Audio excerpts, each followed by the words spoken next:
안녕하세요. 정치를 쉽게 풉니다. 정치의 10단. 우리는 일본 국민이었다. 이 발언으로 큰 공분을 산 김영석 독립기념관장의 임명 철회 요구가 빗발치고 있는 가운데 윤석열은 이렇게 반응했습니다. 이 논란이 먹기 살기 힘든 국민에 무슨 도움이 되겠나? 공분을 일으킨 장본인이 유체 이탈해가면서 그 공분을 오히려 질책하고 있는 겁니다. 열받게 해놓고는 왜 열받고 그래? 쓸데없이. 여기서도 알 수 있지만 윤석열에게 국민이란 개돼지입니다. 그저 잘 먹고 살아가면 되는 것이지 자존심 같은 거 없는 존재라는 거죠. 괜히 야당 것들이 개돼지를 선동한다고 보는 겁니다.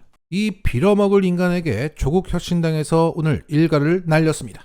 국정을 운영할 능력이 안 되면 정권 내려놓고 술이나 실컷 드세요. 윤석열 대통령이 오늘 외교안보라인 인사를 단행했습니다. 외교안보라인 인사에서 술 냄새가 납니다. 이쯤 되면 인사가 아니라 폭탄 돌리기, 카드빚 돌려막기 수준입니다. 윤 대통령이 합리적 보수 인사로 인재풀을 넓히면 국방부 장관과 경호처장 적임자를 왜 못 찾겠습니까? 끼리끼리 서로 믿을 수 있는 극우 친일 밀정 뉴라이트. 이 범주에서만 찾다 보니 인사 참사가 계속되고 있는 겁니다. 조국혁신당이 권고합니다. 국정 운영을 할 자신이 없다면 차라리 내려놓길 권합니다. 국민과 여론 눈치 보지 말고 편하게 술이나 드세요. 그리고 역사학자 황현필 쌤도 극우, 친일, 밀정, 뉴라이트 이 민족 반역자들을 향해서 일침을 놨습니다. 독립기념관장으로 임명된 김영석 씨 말대로 일제 식민 통치기에 우리가 모두 일본인이었다면 참 말 조심해야 됩니다. 그럼 3.1운동은 반정부 시위입니까? 임시정부는 반국가 단체인가요? 김구주성은 반국가 단체의 수장인가요? 아니 홍범도에 대한 독립군이나 김자진의 북로 군정서 같은 항일 무장 단체는 쿠데타 세력입니까? 외왕 히로히토에게 폭탄을 던졌던 이봉창은 자국의 왕에게 폭탄을 던졌던 왕 시해자가 되려고 했던 사람입니까?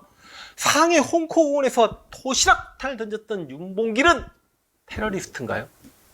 1945년 8월 15일은 만국절이었겠네. 진짜 말 조심해야 됩니다.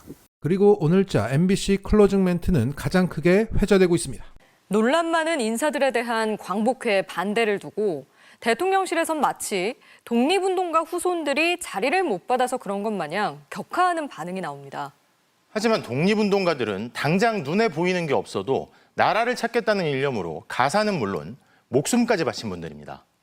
어떤 이들처럼 자신은 물론 후손들까지 윤택하게 살 수 있는 길을 가지 않았던 이분들이 없었다면 대한민국에는 일제항거했다는 자랑스러운 역사도 없을 겁니다. 제대로 된 나라에서 독립운동가들이 받아야 하는 건 모욕이 아니라 감사와 존경입니다. 화요일 뉴스데스크 마칩니다. 시청해주신 여러분 고맙습니다. 너무나 당연한 말인데도 타는 목마름을 적셔주는 물처럼 너무나 달게 느껴지고 있습니다. 더불어 현재 커뮤니티에서는 자랑스러운 우리의 독립운동가들이 활짝 웃는 모습을 가상으로 만든 AI 영상이 화제입니다. 안중근 의사, 김구주석, 유관순 열사, 김마리아 여사, 윤봉길 의사, 홍범도 장군, 김원봉 장군님이 광복을 맞이했을 때 이렇게 만세를 부리며 활짝 웃으셨을 거라는 거죠. 너무나 자연스러운 표정이 잘 구현되고 있어서 지금이라도 우리 곁에 계시는 것만 같습니다. 그리고 진짜 광복절 기념식이 우리를 기다리고 있습니다. 홍범도 장군 기념사업회에서는 광복 79주년과 홍범도 장군 귀환 3주년 기념식을 8월 14일 대전 현충원에서 개최한다고 합니다. 참석하시는 모든 분께 봉오동 전투에서 사용한 대한독립군의 손태극기를 나눠드린다고 합니다. 많은 분들의 참여를 부탁드립니다. 이로 인해 윤석열 탄핵 집회 활성화로 이어지기를 바랍니다. 그리고 오늘 김건희 명품백을 덮다가 극단적인 선택을 한 권익위 김국장의 상관인 정승윤 부위원장이 사의를 표명했습니다. 이 정승윤은 지난 대선 당시 윤석열 캠프에 있으면서 대선 공약집에 여성 경찰을 비하하는 표현 오똑해를 쓰면서 잘린 적이 있습니다. 이후 정승윤은 권익위로 가서 윤 정권의 요구대로 명품백을 덮으려다 김 국장과 충돌했고 사실상 김 국장을 사지로 내몬 장본인이 되어 다시 한번 꼬리 자르기를 당한 겁니다. 자, 여기에 대해서 조국 대표가 이렇게 일갈했습니다. 왜 목숨을 끊었을까? 이분은 권익위 차원에서 종결해서는 안 되고 예. 수사기관에 이첩을 해야 된다라는 소신을 갖고 있었는데 무슨 이유인지 다른 결과가 나지 않습니까? 그러다 보니 공무원으로서의 양심, 직업 윤리 등 때문에 괴로워하셨던 것 같습니다. 네. 전 뭐 한마디로 말하면 디올백이 이분을 죽인 겁니다. 이런 분들이 이 돌아가신 공무원의 그런 신조, 직업 윤리를 눌렀다고 저는 확신하고 있고 디올백 사건이 어떻게 왜곡되고 무마되었는지를 밝혀야 예. 이 돌아가신 분의 넋이 구천을 떠돌지 않고 안식을 취할 수 있을 까 생각이 들기 때문에 저는 유족들도 그런 마음 같습니다. 네. 조국신당 차원에서 그리고 야당과 힘을 합해서 이 문제는 꼭 밝히도록 하겠습니다.